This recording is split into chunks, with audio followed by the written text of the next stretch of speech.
Okay, students, today we will discuss electrochemistry lesson number 5. Okay, in this session we will dealt about electrolysis and electrolysis products, that is at cathode and anode. How to determine the products that are formed at cathode and anode, right? Take a vessel,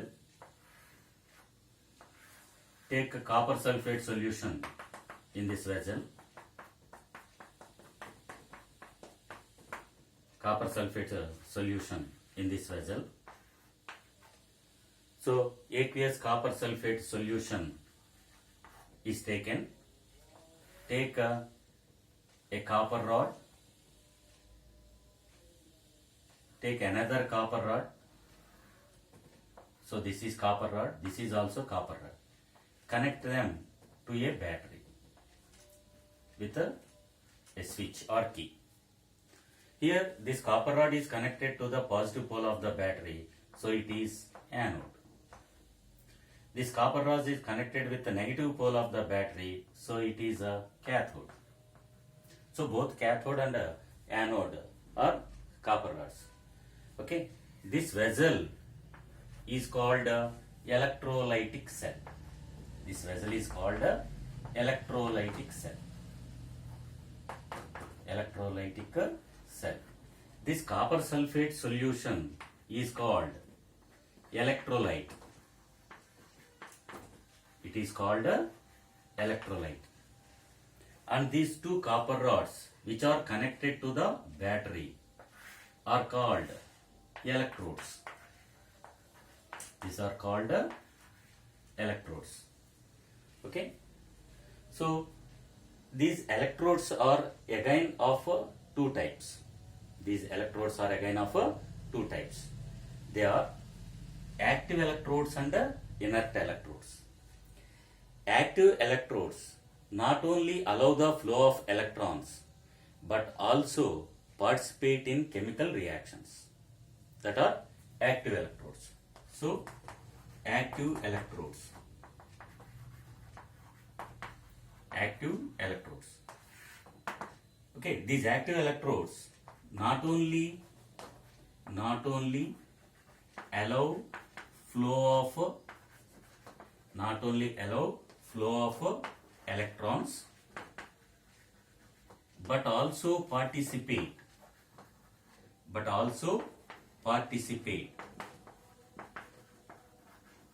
in chemical reactions. Okay. Examples, if we take examples, copper, zinc, aluminum, iron, etc. Okay. Copper, zinc, aluminum, etc. These are active electrodes. That means they not only allow the flow of electrons to close the circuit, but also participate in chemical reactions. For this, these copper electrodes are used. These copper electrodes are called active electrodes. How they participate in chemical reactions, we will discuss it later. Right. Next, another type of electrodes, inert electrodes. Inert electrodes. Okay. These inert electrodes, they allow the flow of electrons. They allow the flow of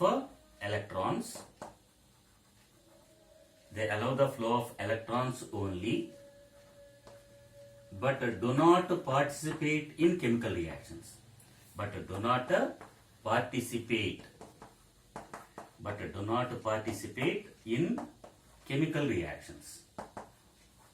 In chemical reactions. Okay.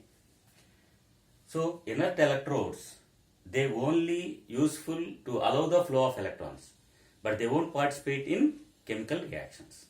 Right? If we take examples of inert electrodes, platinum, graphite, gold, lead, etc. Okay, These are inert electrodes. They won't participate in chemical reactions. Right. Okay. So here, if we take copper, copper is an active electrode, right? So here both are copper electrodes act as both are copper electrodes. Here this acts as anode and this acts as a cathode. Okay, what is anode? The electrode that is connected to the positive pole of the battery is called the anode, and the electrode which is connected to the negative pole of the battery is called the cathode. Okay, and already we know that at anode oxidation takes place and at cathode reduction takes place. If we take the reactions for the example, so at a anode, so here anode is copper. This neutral copper atom, these neutral copper atoms, they convert into Cu plus 2, releasing 2 electrons. Okay. So this is the reaction that takes place at a anode. So loss of electrons is called oxidation. Right. Next, similarly, at a cathode, the Cu plus 2 ions present in the copper sulfate take these 2 electrons and convert into neutral copper. Here the copper is deposited on the cathode. Okay, the copper is deposited on the cathode. When the copper deposits on the cathode, the weight of cathode increases. In the same way, as the atoms of neutral copper atoms are converting into Cu plus 2 ions, the weight of anode decreases. The net loss in the weight of anode is equal to net gain of weight of the cathode. Okay, as the number of Cu plus 2 ions that convert into copper is equal to number of Cu plus 2 ions given by the anode, the concentration of copper sulfate solution does not change. Okay. Next, so this is about here both copper, that is cathode and anode, these are participating in the chemical reactions. So these are active electrodes, but they are not inert electrodes. Inert electrodes only allow the flow of electrons but do not participate in chemical reactions. Right? Okay, we will take another example.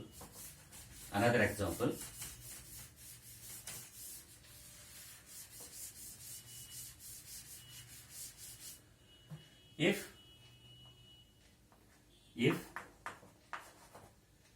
fused NaCl is electrolyzed, what are the products at a cathode and a anode? What are the products?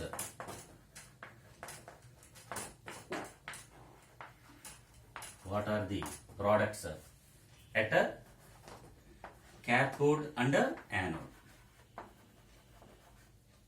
What are the products at a cathode and a anode? Okay, right. In fused NaCl, what is meant by fused NaCl?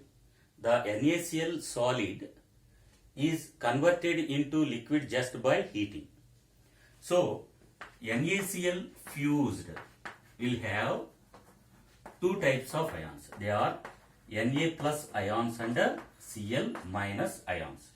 Na plus ions, if we take 2 NaCl, 2 Na plus 2 Cl minus. Okay, so why I put 2 before NaCl and Na plus and Cl minus ions. Okay, we'll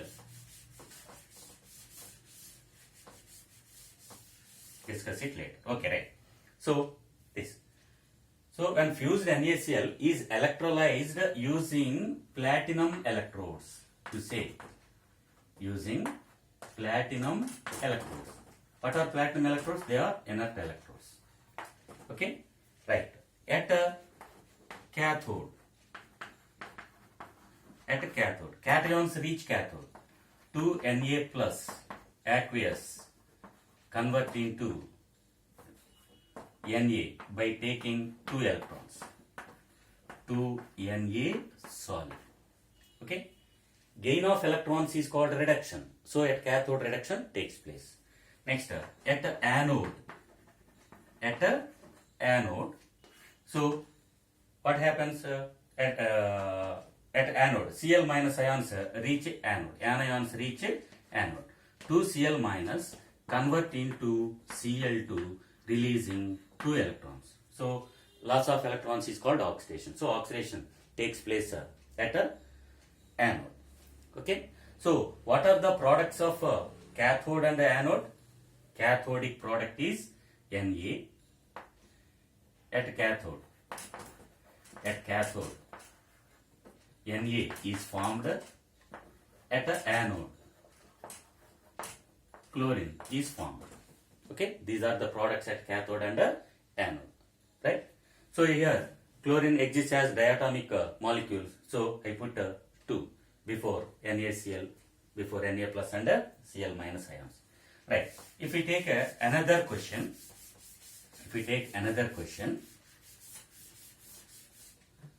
right? If aqueous NaCl, is electrolyzed using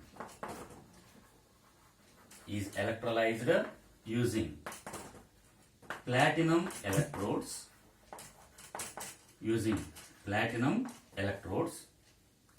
then what are the cathodic and anodic products? What are the cathodic and anodic products? Cathodic and anodic products. So here 2 more ions exist in the solution. Aqueous means we are dissolving NaCl in water. So along with NaCl and along with Na plus and Cl minus, H plus and OH minus ions are also present. So aqueous NaCl contains which ions? Na plus, Cl minus, H plus and OH minus. So at a cathode, more than one cation, that is Na plus and H plus are present, and at anode both Cl minus and OH minus ions are present. Okay, then what happens? So if we take the cathodic reactions at a cathode, say first Na plus ions convert into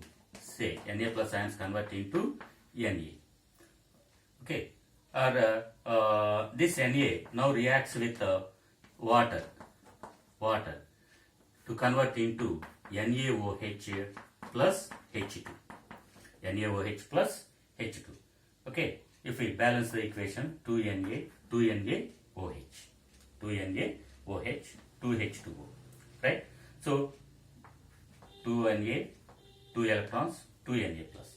Or otherwise, the net reaction is 2Na cancel out, 2Na plus 2 electrons plus 2H2O gives rise to 2NaOH plus H2.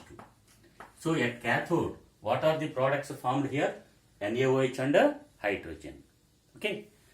So if we take at anode,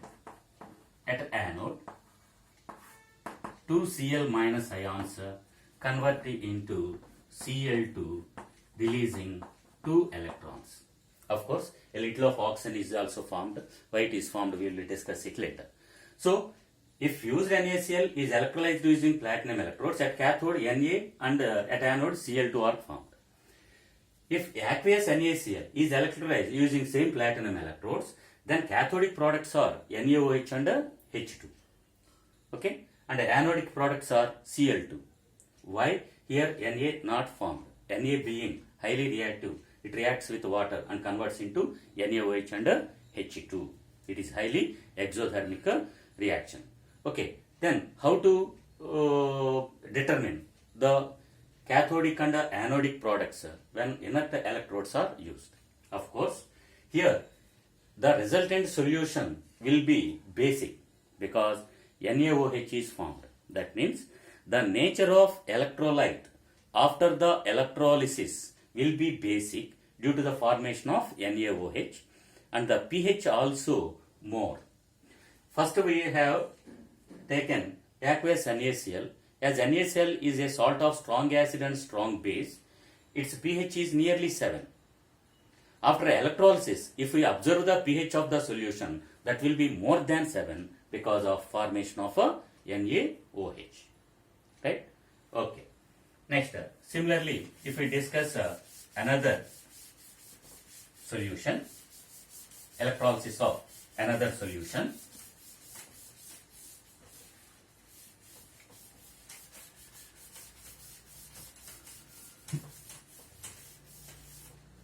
right?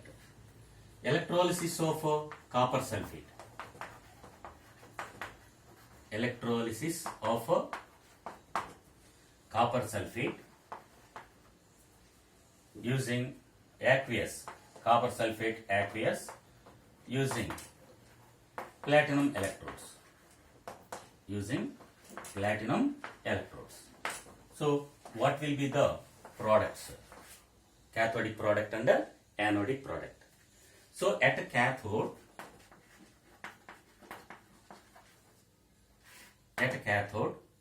copper is deposited. Copper is deposited, and at anode,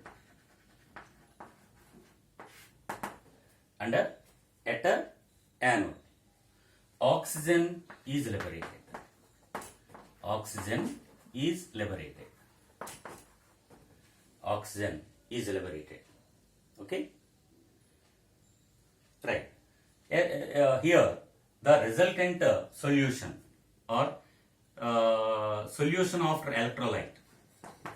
Solution after electrolyte.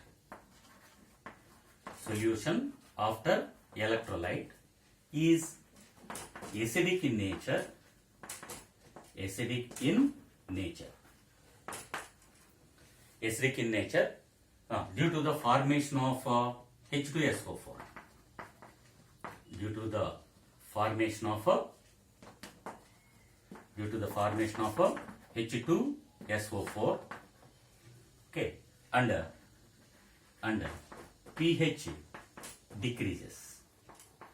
And pH decreases due to the formation of acid. For acidic solutions, pH will be less than 7, and as it is a strong acid, it moves towards 0.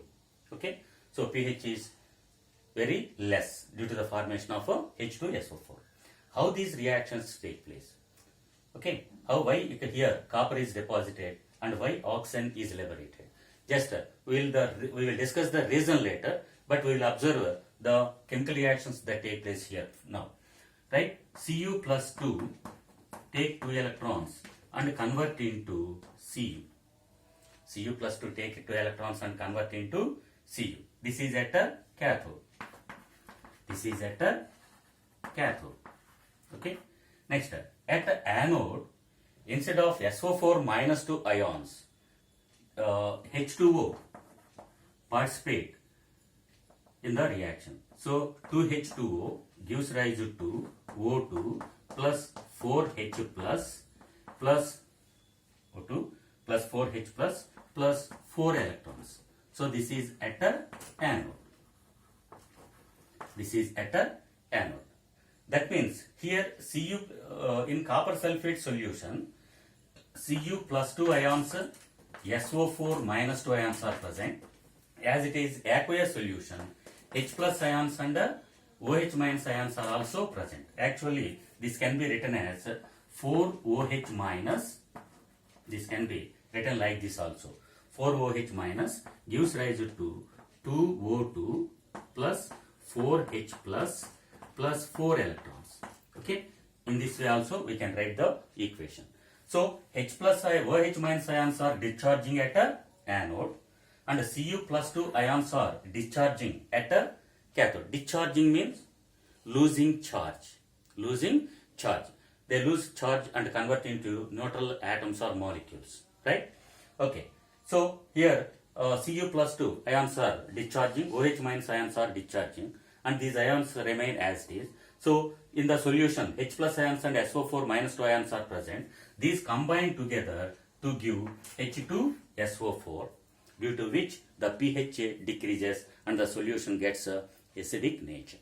Okay, why this happens? How can we determine that here oxygen is liberated, here copper is formed? How we determine this one? Okay, so you must keep the order of discharge potentials in your mind. Okay, what is discharge potential? At cathode, cations discharged. At anode, anions are discharged. So the potential required to discharge cations and anions at different electrodes, some potential is required, which is called discharge potential. Okay, so the potential required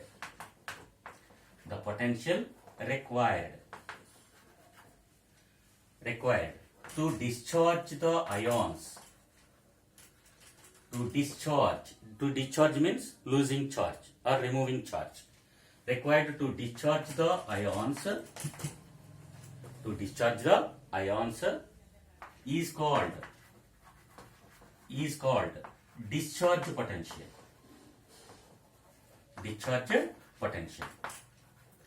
If more than one ion are present at cathode or at anode, the ion with the low discharge potential is discharged first. In the same at anode also, the anion with the low discharge potential is discharged at a anode. So that is more important. So the ion with low discharge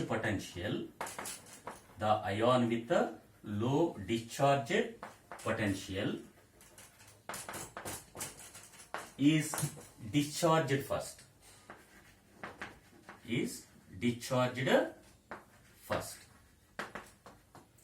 Okay.